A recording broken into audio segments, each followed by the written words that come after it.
Rebanaoz, podcast de fantasía, ciencia ficción y terror.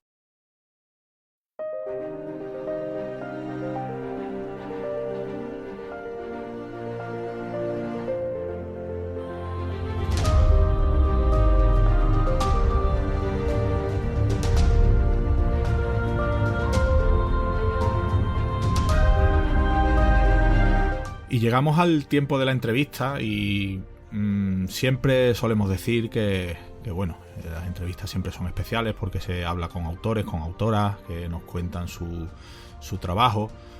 Y en mi caso, y en el de muchos de nuestros oyentes, estoy seguro que la de hoy va a ser muy especial.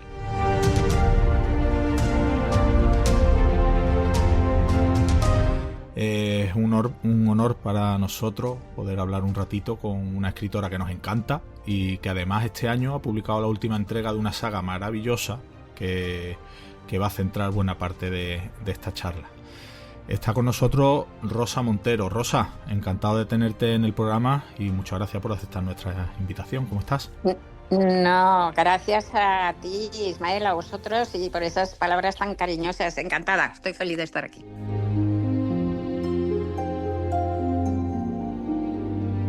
Pues mira, hay una cosa que recuerdo con mucho cariño y no sé si qué recuerdos tendrás tú de la Hispacón de 2017, que Sí. en Navacerrada, que yo recuerdo que estuve allí, te conocí allí, tuve además la oportunidad de saludarte, de hacerme una foto, estuve en la charla que diste y recuerdo que una de las cosas que se comentaba allí, entre muchos de la gente que fue, es que les sorprendía que estuvieras allí. Y te explico. Ya habías publicado ciencia ficción, ya habías publicado Lágrimas de la lluvia en 2011, habías publicado ya El peso del corazón. El peso del corazón. Claro, en 2015 ya habías cultivado el género. Además, tú siempre has dicho que la ciencia ficción para ti es un género que te gusta mucho. Pero claro, para el gran público, digamos, es verdad que esa afición tuya por la ciencia ficción a lo mejor es menos conocida. Y yo quiero que en esta entrevista, te han hecho miles de entrevistas, pero que en esta nos centremos más en esa faceta tuya que a lo mejor el gran público conoce menos, ¿te parece? Sí, muy bien, lo que tú quieras, perfecto. Bueno, tú has hecho muchísimas cosas, has hecho teatro, has publicado en medios como Fotograma, Pueblo, El País, donde estás desde hace un montón de años. Desde la Edad Media. Has ganado un montón de premios por tus trabajos, tanto en los medios como por tus novelas, por tus ensayos. Pero bueno, yo voy a entrar ya en materia porque he de decirte que para mí personalmente y para muchos de los oyentes de nuestro programa, la saga de Bruna Husky es muy especial. Qué bien. Esta saga comenzó con Lágrimas en la lluvia en 2011, como ya hemos dicho, le siguieron El peso del corazón en 2015, Los tiempos del odio en 2018 y hace muy poquito, este mismo año, has publicado Animales difíciles, la conclusión y el cierre de esta saga. Te quería preguntar, antes que nada, ¿para ti ha sido más penita o liberación terminar con la saga de Bruna Husky? No, más pena. Lo que pasa es que, mira, yo no sabía que cuántos libros iba a haber, ¿no? Porque más que una saga, en realidad es una serie en el sentido de que no son autoconclusivas las novelas, sí, entonces cierto. pues las puedes leer como te dé la gana. Puedes leer esta última sin haber leído las anteriores, por ejemplo, y te enteras perfectamente, ¿no? Aunque si las lees todas y por su orden, pues hay un cierto plus, pero vamos, da igual, ¿no? Y entonces, pues como son así, pues son simplemente yo cuando empecé a escribir la serie de Bruna, lo que quería era hacerme un mundo propio con personajes estables y poder visitarlo cuando me diera la gana para vivir allí un rato, ¿no? Eso es maravilloso. Yo creo que todos los escritores ansiamos construirnos un mundo propio, ¿no? Y si además es un mundo de ciencia ficción, es decir, que de alguna manera tienes que inventarte todo el mundo, pues entonces el juego es que es maravilloso, mucho más grande, ¿no? Y mucho más poderoso, no sé, ser como jugar a ser una diosa, pero muy, muy potente, ¿no? Y entonces, pues, fíjate que no sabía cuántos libros iban a ser y cuando empecé a tomar notas para este cuarto ni siquiera sabía que iba a ser el último, pero de repente se impuso que iba a ser el último, porque en este cuarto libro, pues bueno, lo primero, en todos los libros, evidentemente, pues hay un misterio, digamos, algo que desentrañar, ¿no? Porque ella es detective, entonces hay pues una intriga, un misterio, algo oscuro en donde poner un poco de luz, ¿no? Y la intriga de esta novela, en primer lugar, es yo creo que la más angustiosa de las cuatro, porque habla de un problema y de un peligro real para todos nosotros, ¿no? Pero sobre todo es que en esta novela le puse a la pobre Bruna pues una lucha brutal alternativa que no tenían los otros libros. Y es que, como bien sabes, en el anterior, en Tiempos del Odio, pues al final ella es una tecnohumana, ¿no? Es un clon eh, humano alterado genéticamente. Entonces, en los primeros libros es una tecnohumana de combate enorme, de 2 metros, atlética, brutal, ¿no? Pero en la tercera pues se pone muy enfermita porque la envenenan y se va a morir, y para que no se muera pues entra en un experimento que no se ha hecho antes, y entonces trasvasan todos no solo sus memorias, sino todos sus elementos sensoriales y emocionales a otro cuerpo, de otra tecnohumana, pero en este caso una tecnohumana de cálculo que es una birria pequeñaja y débil, ¿no? Y entonces pues tiene que enfrentarse a ese viaje interior bestial, ¿no? De despertarse dentro de esa otra carcasa y bueno, entonces esto es, claro, el libro habla muchísimo del conflicto de la identidad, de la disforia, de ese conflicto que tenemos todos los humanos entre el yo y el cuerpo, ¿no? Y que yo creo que todo eso forma parte de algo muy importante en la lucha de nuestras vidas, de todas nuestras vidas. Y son temas que me han interesado siempre mucho, pero en esta novela los desarrollo del todo, ¿no? Bueno, entonces, esto hace que esas dos luchas hacen que la novela sea muy épica, tremendamente épica. Entonces, cuando empecé a desarrollarla, me di cuenta de que no iba a ser capaz, fíjate tú, Ismael, de hacer otra novela de Bruna con tanta entidad, digamos, con una épica tan grande. Entonces, para hacer una novela peor, pues pensé que tenía que terminarla aquí, ¿no? Dejarla en Y, alto, dejarla en alto. sí, dejarla en Es alto. Y la dejo bien colocada, ¿eh? Porque yo Sí, creo que queda muy bien y tal. Pero claro, fue una pena. O sea, fue inevitable. De alguna manera, Bruna terminó ella. O sea, fue algo que me dijo la propia historia. No es algo voluntad mía. La propia historia me lo pidió. Y fue una pena. Es una pena. O de sea, no es un hecho, alivio. en la serie tiene muchos giros, pero el giro de cambiarle el cuerpo a Bruna, la verdad es que me impactó, porque Es flipante, sí. estábamos acostumbrados a esa red de combate poderosa, fuerte, Sí, sí. indestructible prácticamente, y de repente Sí, se ve transportada a un cuerpo pequeñito que sí, sí.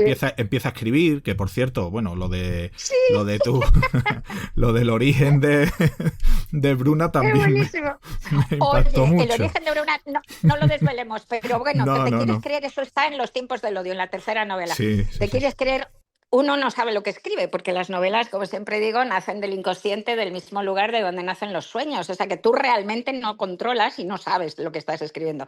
¿Te quieres creer, Ismael, que cuando llegué en la tercera novela a esto que estamos hablando, que no lo vamos a desvelar, pero que es un pelotazo de desvelación, Sí. cuando llegué y se me ocurrió cuando la persona, el malvado, que lo dice, cuando empieza a decirlo y se me ocurrió, es que yo me caí de un guindo y dije, claro, claro, por eso, sí, por eso pasa lo que pasa, ¿no? O Claro, sea, fue una claro. revelación para mí también.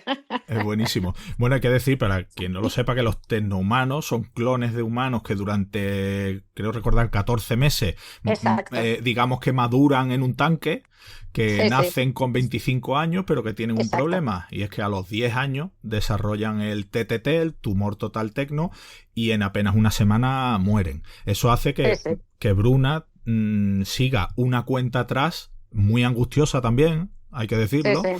en el que va restando el tiempo que le falta para que le llegue ese tumor total tecno. 3 años, 6 meses, 5 días. 3 años, 4 meses, tal. Y esto lo quiero enlazar con algo que tú has contado muchas veces, y es que el ser humano vive como si fuéramos eternos. No Sí. pensamos en que nos vamos a morir cuando todos lo sabemos, pero me hizo mucha gracia en una entrevista que te leí que decías que casi todos los seres humanos no pensamos en eso, menos Woody Allen y tú. Sí, no solo Woody Allen, ¿no? Menos un puñado de neuróticos profundos como Woody Allen. También Viggo Mortensen, fíjate, porque leí Sí. una entrevista de él que decía, hace un año o algo así, decía, todos los días pienso en la muerte. Y dije, zasca, este es de los míos también, ¿no? Entonces, De, hay un puñado que pensamos todos los días en la muerte, sí. de hecho, creo que en esa misma entrevista le leí, o no sé si fue en audio, que hacías algo que yo también lo hacía. Y yo recuerdo Doblar. que doblar la edad, exacto. Es curiosísimo, Sí, pero sí, sí. sí es cierto que yo de pequeño, cuando tenía 15 años, pensaba 30, bien. Cuando tenía Bien, 20, bien. bien. Cuando 25, 50, bien. Pero ya llega un momento que doblar la Ya edad no puedes ya... doblar. Bueno, yo hace mucho que ya no doblo porque ya me he muerto hace mucho si doblo, claro, imagínate, ¿no? Pero sí, Sí, o sí, sea, sí. que tú también eres de los que estás obsesionado por la muerte. No, obsesionado no, pero sí recuerdo que de pequeño hacía ese juego como... Pero claro, era un juego que entonces hacía hasta gracia. Pero cada Sí, vez va haciendo claro, menos claro, gracia.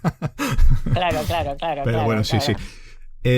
En Animales Difíciles pones el foco, entre otras cosas, en los peligros de la inteligencia artificial.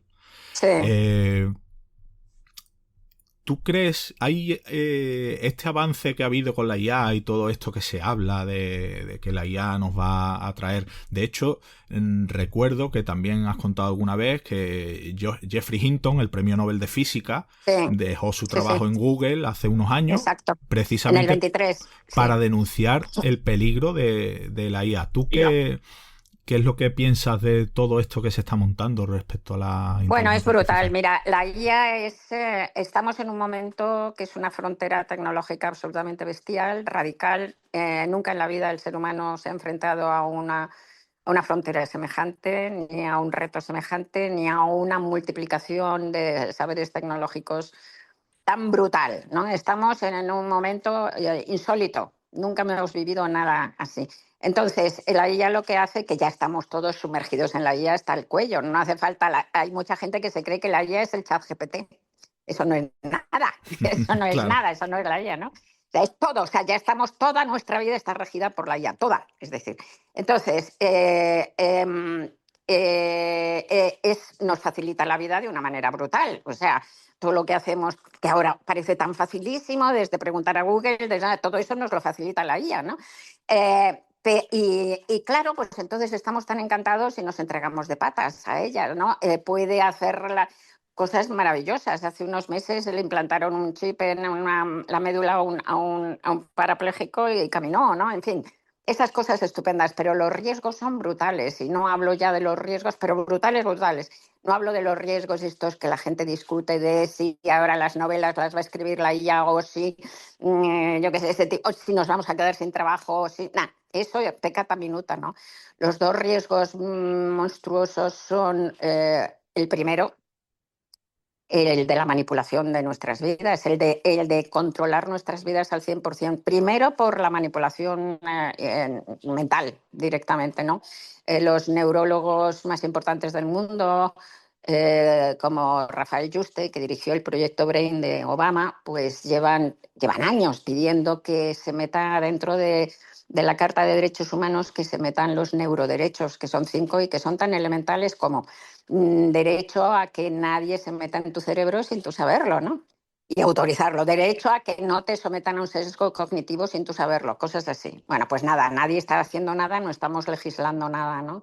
Y eso es peligrosísimo porque quien controle la inteligencia artificial, pues ya está pasando, nos puede hacer sentir, pensar, comprar, votar, ser lo que le dé la gana y ya está Exacto. pasando, Sí, ya está sí. pasando. De Ahora hecho, mismo en redes, te quiero decir, no tenemos, o sea, el 70-80% de lo que vemos en redes es falso. O sea, sí, sí, sin duda. Pero es que además leí el otro día que una cosa que me parece terrorífica, porque claro, hay gente que está delegando en la inteligencia artificial decisiones trascendentales de su vida. Incluso decían que, no recuerdo el porcentaje, de los jóvenes que mm, conversan con la IA sobre suicidio.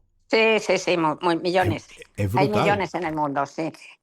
No, y están usándolos como de terapeutas, están usándolos de consejeros, están usándolos. Pero es que sin llegar ni siquiera a eso, y sin que siquiera estés conversando con el chat GPT, la IA te maneja. O sea, no tienes que estar conversando con chat GPT. Simplemente, por ejemplo, lo que tú recibes en tu ordenador está marcado ya por los algoritmos. O sea, que entonces tú recibes solo aquellas noticias en las que previamente ya crees y desde la perspectiva que ya crees, con lo cual se va fomentando cada vez más pues el sesgo ese cognitivo de confirmación que hace que todos creamos que nuestras ideas son las únicas ideas que existen en el mundo, porque no vemos nada que sea contrario a eso, ¿no?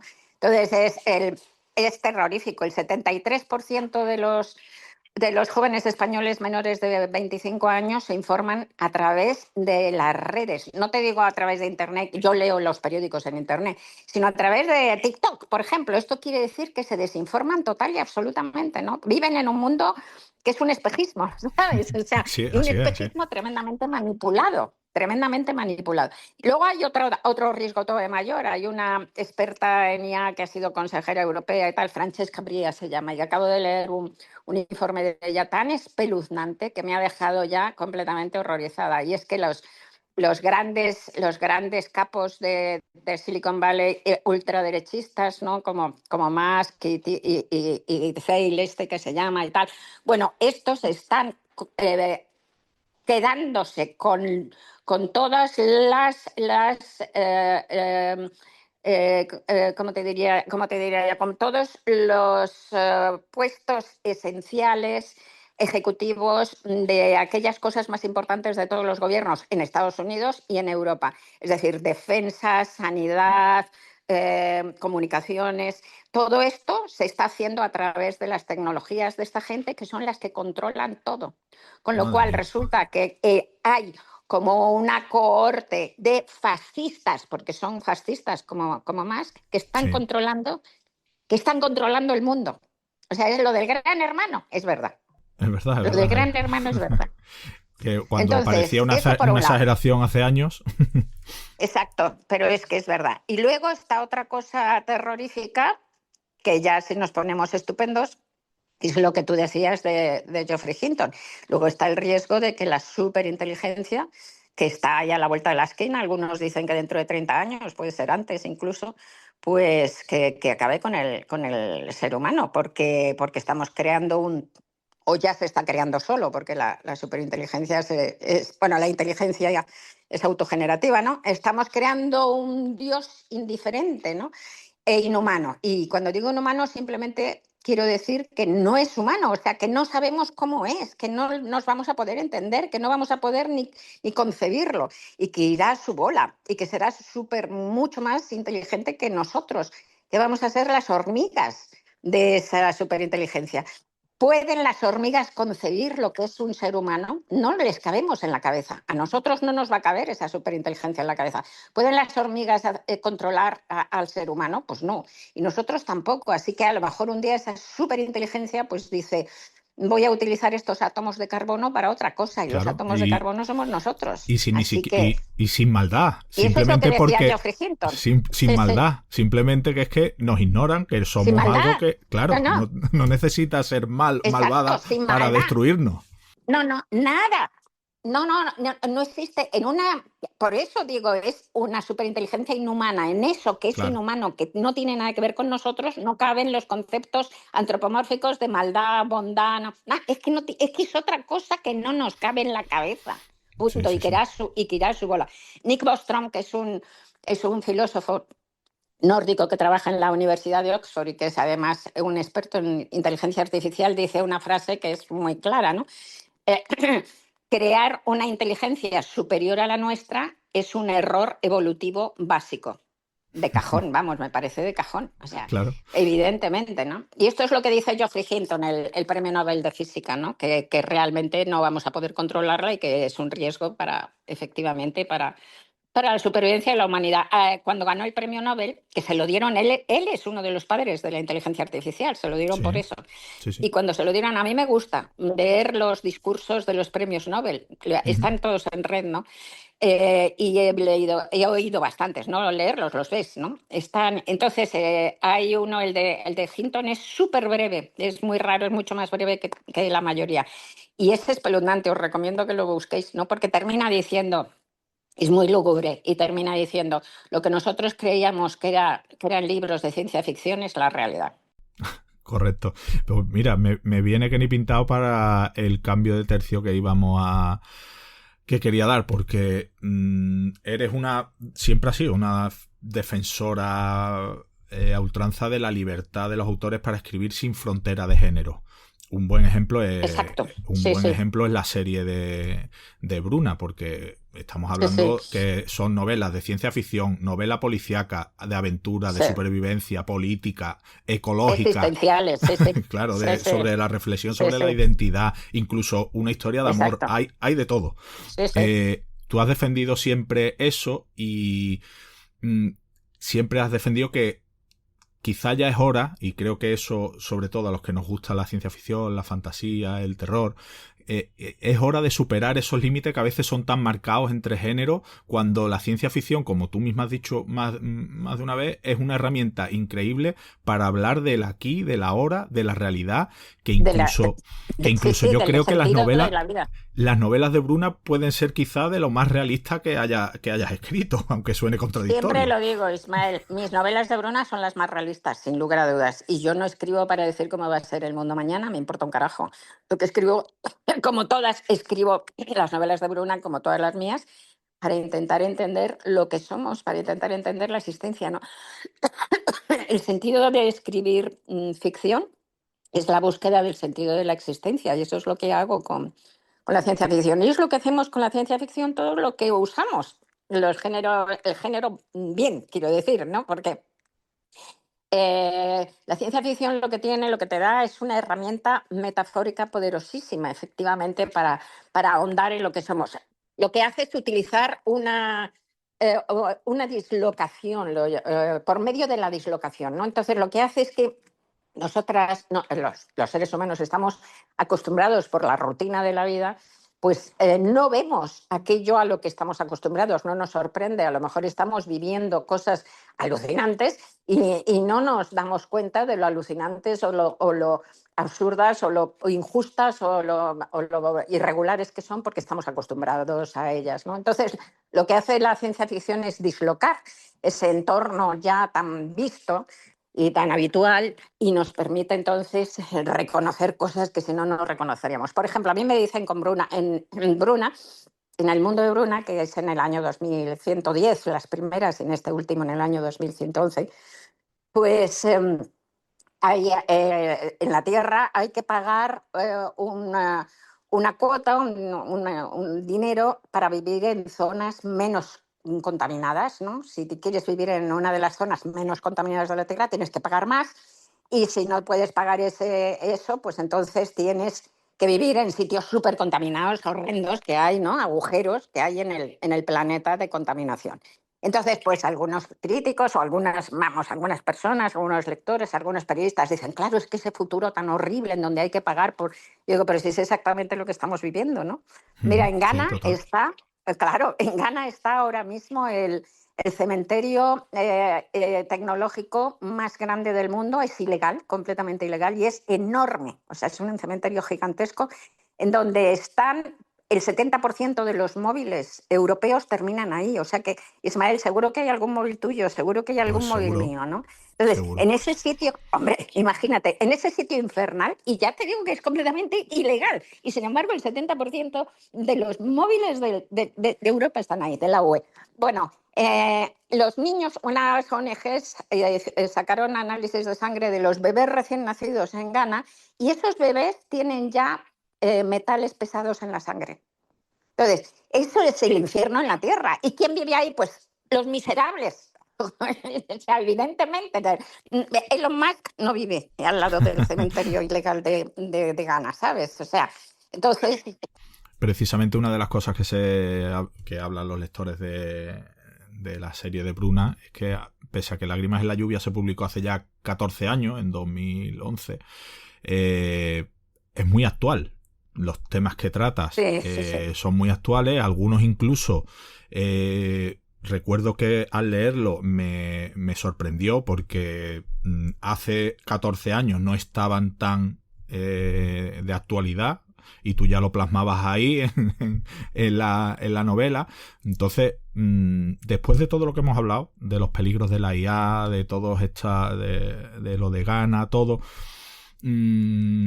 ¿hay espacio para... ¿Tú crees que somos animales realmente tan difíciles o directamente somos un caso perdido?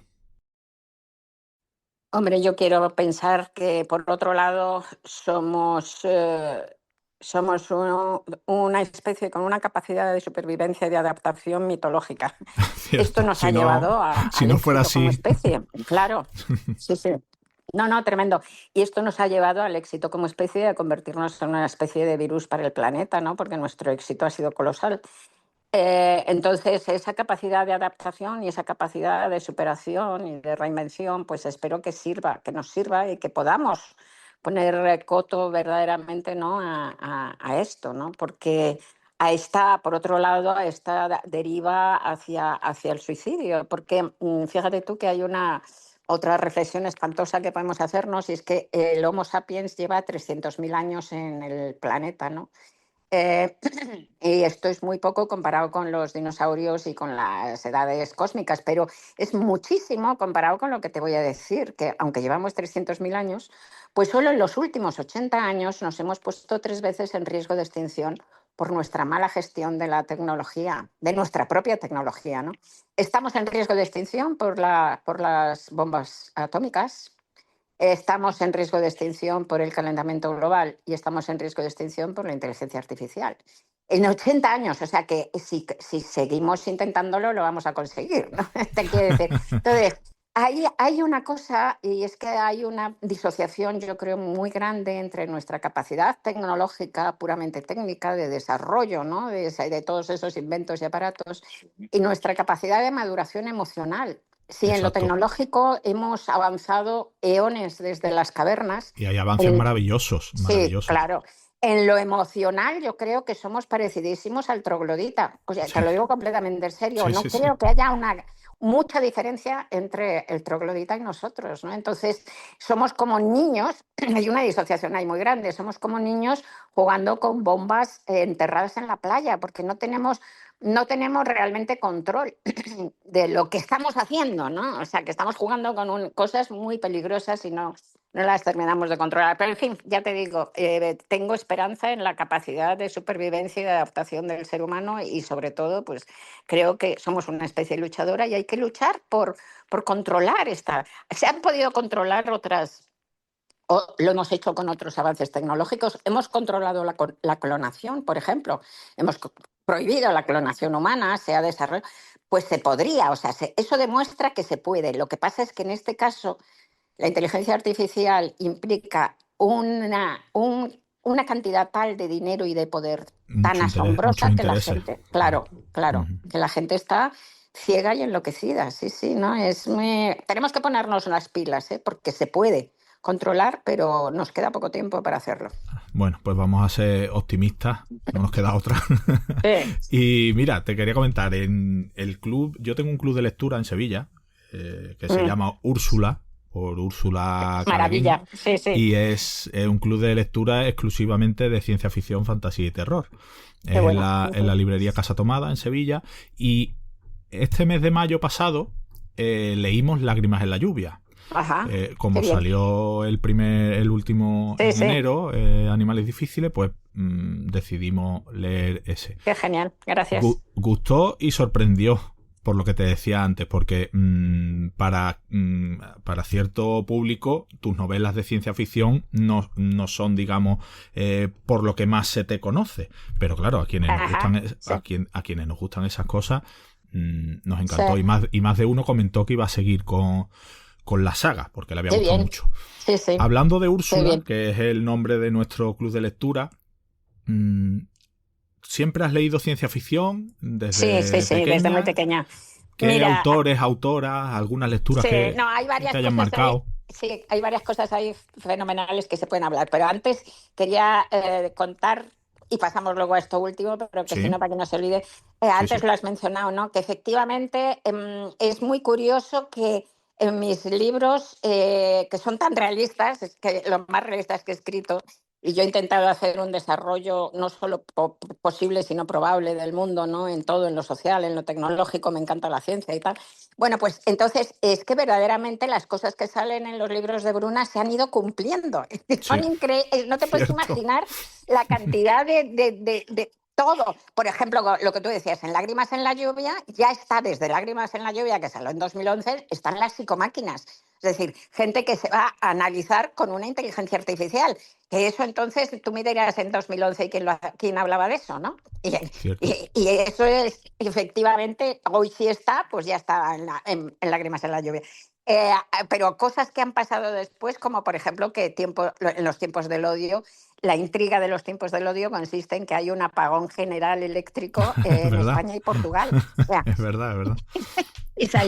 y la novela salió hace 5 años, ¿no? O sea que, y como eso todo, ¿no? Es alucinante, la vida ha ido cumpliendo todo el rato mis novelas, eso tiene gracia. Pero bueno, una cosa que yo siempre me he preguntado y que me ha hecho mucha gracia es cómo se construye el imaginario de una persona, ¿no? Cómo de repente, pues de pequeña o de pequeño, pues ya estás en botón lo que vas a ser, ¿no? De algún modo, ¿no? Entonces, porque empecé a escribir de niña como la mayoría de los novelistas, pues hemos empezado a escribir de niños, ¿no? Y mi primer cuento, pues lo escribí con 5 años y eran de ratitas que hablaban y mi madre lo guardó y lo fechó. Pero tengo otro cuento que es una cuartilla nada más, porque Sí. no queda más que la primera cuartilla por los dos lados, seguro que seguía, pero no tengo más que eso. Y que se titula, y que lo escribí con 8 años, seguro, no está fechado, pero luego te diré por qué. Entonces se titula José Antonio y Merceditas en Los Marcianos.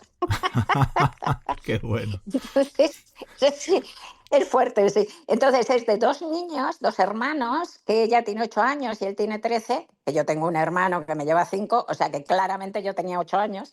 Entonces, que van por el campo y se caen por una rendija y entonces van por una especie de tobogán por el centro de la tierra y salen a otro campo muy raro, disparados con un cielo verde, empiezan a caminar y ven un cartel a lo lejos, se acercan al cartel, le dan la vuelta al cartel y pone Marte. Y ahí se acababa la página cuando empezaba lo más interesante, ¿no? Y está lleno además esa paginita de dibujos de marcianos que se parecen sospechosamente a pulpos, ¿no? Pero yo digo, joder, increíble que con 8 años yo hago un cuento de marcianos, ¿no? O sea, es que ¿por qué? Bueno, lo he pensado y tengo dos cosas que pienso que han influido en ello. Mira, la primera es que tuve tuberculosis de los 5 a los 9 años, no fui al colegio. Entonces, en mi casa había muy pocos libros y tal, y bueno, era un hermano de mi madre, todavía vive, tiene 94 años, era pintor, dibujante y tal, y tenía una colección de cómics, de esos cómics clásicos maravillosos, ¿no? Del Príncipe Valiente, del Flash Gordon, de los años 30, ¿no? Maravillosos. Entonces me traía a mi madre para que leyera, ¿no? Y a mí me fascinaban los cómics de Flash Gordon y me fascinaban los cómics de Príncipe Valiente. Flash Gordon eran cómics de ciencia ficción bellísimos y el Príncipe Valiente cómics del ciclo artúrico. Y casualmente yo luego he terminado escribiendo ciencia ficción y la historia del rey transparente tiene relación con el ciclo artúrico, ¿eh? O sea, que fíjate tú, a los que tenéis hijos, qué fácil es influir el mundo de un niño, ¿eh? O sea, que es impresionante, esto es impresionante. Bueno, eso por un lado. Y luego, por otro lado, uno de los recuerdos más maravillosos que tengo y más fuertes de mi infancia es estar en la calle muy pequeña, de noche, que ya era muy raro estar en la calle de noche siendo tan pequeña, en una noche cerrada, en Madrid. En Madrid que hacía un frío en invierno, con un frío pelón, en la calle de mi infancia, en Reina Victoria, ¿no? Y entonces estar parada, colgando de las manos de mi madre y de mi padre, mirando al cielo. El Madrid de mi infancia era muy poco iluminado, tenía muy poca contaminación lumínica, ¿no? Y lo impresionante, Ismael, es que además de estar nosotros mirando al cielo parados, había un mogollón de gente en la calle parados mirando al cielo. Y entonces, de repente, todos ahí callados, mirando al cielo, y de repente ves como una estrellita que avanza por el arco del cielo, ¿no? Del cielo negro, pi, pi, pi, pi, pi, pi, y le da la vuelta. ¿Y sabes lo que era? ¿Qué era? El Sputnik. Vaya. El Ah, Sputnik. Así que yo he el visto el Sputnik. Sputnik. Sí, que es una cosa maravillosa. Sí, sí, sí, sí. Sí, porque además el Sputnik ruso es verdaderamente el hecho más importante de toda la carrera espacial, muchísimo más que llegar a la Luna, sin comparación, porque fue la primera vez que el ser humano se pudo librar del útero asfixiante de la atmósfera terrestre. Fue la primera vez que salió verdaderamente al espacio. Entonces, yo de pequeña Claro, quería ser astronauta. ahí tienes ese imaginario grabado, claro. Claro, claro. Y yo Sin quería duda. ser astronauta. Cuando vi esa maravilla, yo dije, yo quiero ser astronauta, yo quiero ir ahí. Y luego, pues no lo he sido, pero he estado en el espacio gracias a mi Bruna. Pues ahí está claro, es que es cierto que muchas veces cuando nos ponemos a repasar de dónde vienen nuestros referentes, pues ahí lo tienes claro. Si tienes esos recuerdos, esa escritura tan pequeña de esa historia de Marte, Sí. ese Sputnik que imagino, claro, que a una niña le tuvo que impactar esa El imagen. impacto. Claro, pero a una niña y a todos, tú sabes qué Sí, sí, maravilla. sí. Dices, es que era mágico, o sea, decir, el ser humano ha puesto una estrella en el cielo. ¿Entiendes? El ser humano ha puesto una estrella en el cielo.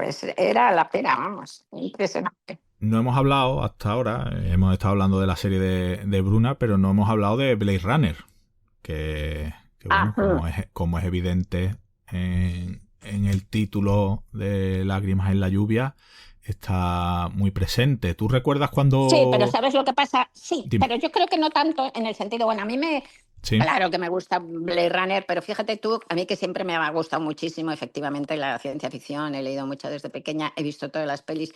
Cuando vi el estreno de Blade Runner, que creo que lo vi en el Festival de Cannes, que yo lo cubría para algún medio, pues no te creas que me gustó tanto, ¿no? Porque la escena esa maravillosa, ahora considero que es maravillosa, pero cuando justamente la de Lágrimas en la lluvia, es que el dije, monólogo, pero sí, bueno, pero cuando sí, el monólogo sí, y sí. que se muere él y tal, dije, pero bueno, pero qué cursi y suelta palomas, qué cursi. Me pareció, o sea, que no te creas que me gustó tanto. De joven uno es un poco tremendo, ¿no? Luego la vi como 2 o 3 veces más, o 3, 4 en total la habré visto a lo largo del tiempo. Y cada vez, cuanto mayor era, pues más me gustaba. Y la última vez que la vi, pues ya llegas a la escena y lloras directamente, ¿no? Pero que no soy una Blade Runniana de estas enloquecida, y no es eso lo que me llevó a hacer la novela, sino que yo quería, cuando me construí ese mundo, pues quise volver a utilizar, digamos, una revisión de un mito contemporáneo. Podía, como cuando haces una revisión de un mito clásico, de Edipo, por ejemplo, del Edipo o algo así. Bueno, entonces, en este caso, yo pensé en utilizar el mito contemporáneo de Philip K. Dick, que es maravilloso, que es la idea del libro de Sueñan los androides con ovejas eléctricas, que es la base de Blade Runner, de una criatura, porque el androide de Philip K. Dick es totalmente artificial, ¿no? Y mi criatura es un ser humano, porque es un clon humano. Bueno, pero de una criatura que supiera cuándo va a morir y por lo tanto no pudiera olvidarse de que es mortal y que tuviera las memorias manipuladas, ¿no? O que fueran artificiales. Entonces, este concepto, que ya es precioso y es bastante, este mito contemporáneo es el que yo quise utilizar y es lo único en lo que me he basado, realmente, absolutamente lo único. Claro, lo Ya que hay pasa es mucho, que pero vamos, que no tiene nada que ver, mucho menos. Sí, que no, no, que es muy llamativo por el título, claro. Y ya, pero y entonces el título es una desgracia. Lo del título es una desgracia, te lo digo, porque es Sí, que cuéntame. normalmente cuando escribes una novela, cuando llevas un tercio de la novela, se te ocurre el título. Lo que yo llamo títulos verdaderos son títulos que emergen como islas del agua, y entonces te aclaran la novela, ¿sabes? Y siempre así funciona fenomenal, porque además tú cuando llega ese título, pues ya sabes como más de la novela, es impresionante. Pero si no te sales y terminas la novela y no te ha salido el título, mala cosa, porque no hay quien lo encuentre. Y es lo que me pasó con esa novela. Y ya Ajá. desesperada puse Lágrimas en la lluvia, pero por pura desesperación. Me ha pasado con Lágrimas en la lluvia, me ha pasado con Temblor. Son con las dos únicas novelas que me ha pasado y no me gustan ninguno de los dos títulos, ¿no? Entonces, no, y utilicé ese mito maravilloso porque eran dos temas que yo siempre he usado en mis libros. Uno, el de la muerte, la obsesión por la muerte, y el otro, el de la memoria y la realidad como una construcción artificial, ¿no? Es otro de mis grandes temas y por eso me pareció fenomenal poder utilizar ese mito contemporáneo, ¿no? Pues te pregunté antes y por autores, autoras de ciencia ficción, lecturas que te hayan marcado o Sí, bueno, que pues nos de puedas pequeña recomendar. me lo leí. Bueno, de pequeña parte de haberme. Y he estado revisando. Oye, me he releído, ¿Sí? me acabo de releer este verano Fundación. Joder, qué maravilla, porque me Asimov. acuerdo que cuando. Sí, sí, claro, me acuerdo que cuando la leí con, yo qué sé, 18 años, es que fue una maravilla, pero no me acordaba nada de ella. Y me la he releído y es que es maravillosa. Es que es absolutamente maravillosa, sí. Y, El mundo de las y- relecturas es curioso, ¿eh? Como sí, dependiendo del momento en el que nos encontremos, el libro puede parecer algo totalmente distinto a a como lo recordábamos. completamente. Normalmente no releo porque suele ser una decepción y no creo que sea justo con el libro, porque el libro tiene su momento. A mí me pasó con Salinger, ¿no? Me encantó Salinger cuando lo leí y por desgracia lo releí 20 años después y me pareció juvenil en el peor sentido de la palabra. Pero me parece injusto con Salinger ese adjetivo. Es que no sé cómo explicarte. O sea, Sí, me sí, sí. parece que lo que fue justo fue el enamoramiento que tuve con él cuando lo leí. Los libros los tienes que leer cuando los tienes que leer, ¿no?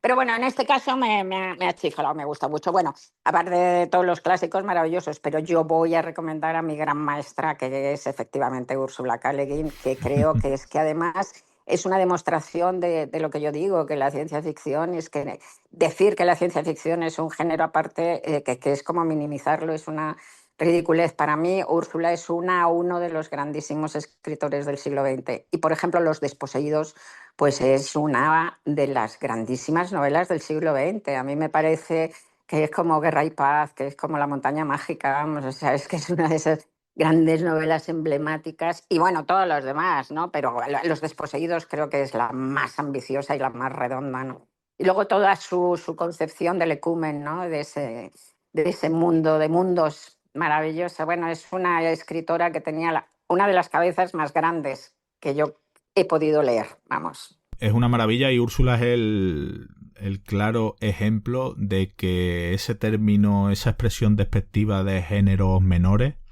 no, vamos, no No es casan para posible. nada, no casan No para nada casa con nada, una nada, literatura nada, así. nada, nada, nada. Sí, Pues sí. mira, hablando de relectura, como cuando le he dicho a algunos amigos y tal que iba a hablar contigo, les dije, si queréis que le haga alguna pregunta en concreto, estáis a tiempo. Total, que hablando de tus obras, mi pareja, que es muy rosamonteriana, total, yo creo que ha Qué leído, bien, dale yo creo que las se ha leído, gracias. yo creo que se ha leído casi todos tus libros. Es más, Qué bueno. Los libros de Bruna, la trilogía original, o sea, los tres primeros se los ha leído Sí, sí. creo que tres veces. Y el cuarto, Joder, dale un beso grande. sí, sí, le encanta, ¿eh? Y el personaje de Bruna le parece Sí, maravilloso, que lo es. Y el cuarto, solo se lo ha sí. leído una vez, pero porque ha Ujú. salido hace poco. Pero ya se los ha leído todos. Y como le gusta muchísimo tus libros y las historias que creas, ella Sí. no solo lee ciencia ficción, lee todo tipo de género. mm, ella ha leído, como te digo, casi todos tus libros y tiene curiosidad por saber dónde busca la inspiración. Porque, sobre todo, en concreto, ¿cuál es tu proceso creativo, pero desde la nada? Ya. Cómo se te ocurren esas ideas, Rosa? Pues mira, es que eso, tú no controlas lo que escribes. Tú no Sí, escoges las historias que cuentas, sino que las historias te escogen a ti. Como cuento un poco en El peligro de estar cuerda, lo que nos pasa es que tenemos la cabeza sin acabar de madurar, los que nos dedicamos a esto, y la tenemos sin podar, digamos, la tenemos llena de conexiones neurológicas como los niños. Entonces, así como los niños tienen cantidad de imaginación, pues nosotros también, porque son cabezas que no han terminado, como te digo, de madurar. Y se nos ocurren todo tipo de ideas que no van a ningún lado, ideas absurdas, ¿no? Yo estoy sí. delante de un ascensor y antes de que se abran las puertas, pues se me ocurre que voy a ver un cuerpo, cuando se abren las puertas voy a ver un cuerpo enroscado sobre un charco de sangre, ¿no? Eso no sirve para nada, ¿eh? O sea, pasa por mi cabeza y no llega nunca ni a una novela, ni a nada. Pero de repente una de esas cosas que se te ocurren sin saber de dónde, que vienen del inconsciente, pero parece que vienen de la nada, pues de repente no sabes por qué, te emociona muchísimo, te turba muchísimo, te llena de curiosidad, y entonces te emociona tanto que no te cabe ni en el pecho ni en la cabeza y te dices, yo esto tengo que contarlo, tengo que compartirlo. Y ahí es cuando nace la novela. Entonces Qué este es bueno. mi método, cada cual tiene su método. Yo Sí, cojo esa idea primera, que yo la llamo el huevecillo, la escribo a mano, en un cuaderno. Tengo cuadernos preciosos, tengo un vicio por cuadernos. Y entonces cuadernos de dragones, cuadernos, bueno, maravillosos, os moriríais de los cuadernos que tengo. Bueno, y entonces empiezo a escribir y a desarrollar un poco toda la novela. Me paso un año, año y medio desarrollándola a mano, siempre con pluma estilográfica, porque solo escribo con pluma estilográfica. Y cuando ya tengo un poco como toda la historia, ahí en los cuadernos no es que escriba redactando, sino que voy escribiendo la historia, ¿no? Desarrollando la historia, no es que sí, sí, sí. escriba. Entonces, cuando ya tengo toda la historia, pues empiezo a hacer grandes, como soy muy arquitectónica, la estructura me importa, empiezo a hacer con grandes cartulinas, empiezo a hacer organigramas de la novela y tal, y combinaciones de capítulos. Y ya cuando sé que la novela va a tener 46 capítulos y lo que va a pasar en cada capítulo y cómo van a ir ordenados, me siento al ordenador, me paso otro año, año y medio, y en el trayecto pues se desordenan, cambia el orden de capítulos, en vez de 46 hay 54, o sea, sigue vivo hasta el final el artefacto, ¿no? Y eso es lo divertido, y así es como sale, es curioso. Y se va creando muy orgánicamente a partir de ese huevecillo, es como una criatura que va, la historia se me va revelando a mí. O sea, yo no creo la historia, es como si te metes a vivir dentro de ese huevecillo y vas viviendo ahí y se va revelando la historia, ¿sabes? Ujú. La verdad es que el mundo del proceso creativo de cada escritor es apasionante, porque además son tan distintos entre unos y otros que es alucinante.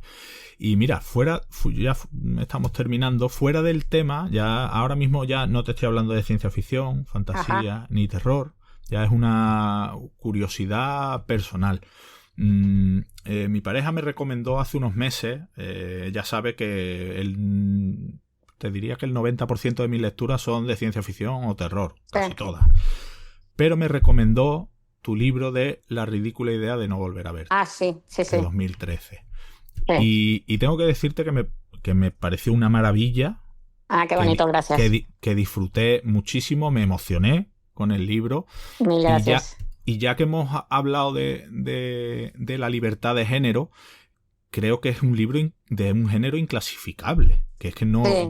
yo no sabría clasificarlo en nada, Nadie, no, no. en nada Sí, sí. concreto. Yo tengo 3 libros que los llamo los artefactos literarios, que son La loca de la casa, La ridícula idea de no volver a verte y El peligro de estar cuerda, y son inclasificables. Y aún más inclasificables La loca de la casa y El peligro, porque a toda esa especie de barullo que es La ridícula idea, hay que añadir ficción, porque Sí. en la ridícula idea no hay ficción, pero en los otros Ujú. dos también hay ficción, además de todo eso, ¿no?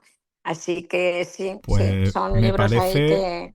me parece alucinante lo que fuiste capaz de crear a partir de la lectura del diario de Marie Curie, Sí, sí, porque yo en un principio pensaba que iba a estar todo como mucho más centrado en Marie Curie, pero es sí, que sí, claro, pero no. no, para nada. Y, me parece un libro maravilloso. Muchas gracias. Sin ser, como te digo, saliéndome de mi zona de En tu estado confort de confort. de la ciencia ficción y el Sí, terror. sí. Bueno, pues Sí, sí. Rosa, estamos ya terminando. Hablar contigo es Muy una bien. maravilla. Mira, no hemos hablado de Temblor, de Historia del Rey Transparente, que también Nah, son de otra género. vez. Que por cierto, Sí, sí. Temblor, tengo una edición de hace muchísimos años. No lo he leído todavía, pero lo voy a leer. Ah, Lo voy a leer porque muy bien. después de esta charla me comprometo a leerlo, que además es de Muy género, bien, muy bien. y voy a ponerme con ello. Y bueno, para terminar, ¿qué es lo que hay por ahí que nos puedas contar en cuanto a proyectos o algo que nos Bueno, puedas pues hay un contar? proyecto, hay un proyecto que me dio la locura cuando terminé Bruna. Me dio tanta pena terminar y estaba tan alta de creatividad que de repente, en nada, llené 2 cuadernos y se me ocurrió una saga. Esta vez sí, una saga porque se continúan Ujú. de 3 libros y de género fantástico. Vaya. Pero contemporánea, ¿eh? Sin Ujú. dragones.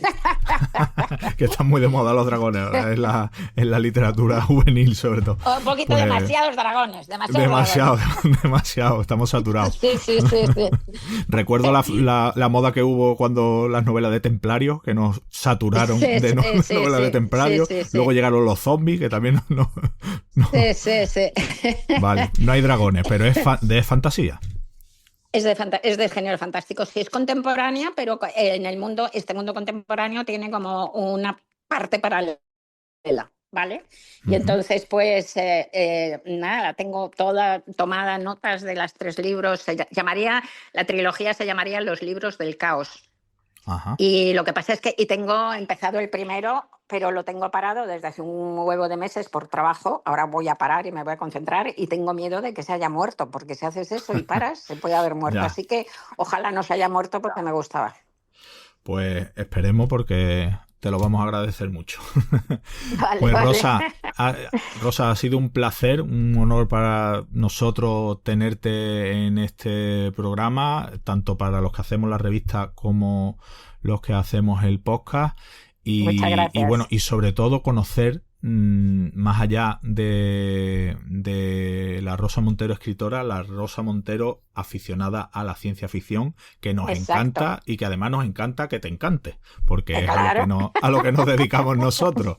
Así Claro, que, claro. Rosa, muchísimas gracias por participar en nuestro programa. A ti, cariño, a todos vosotros. Un beso muy grande. Un abrazo. Chao, chao.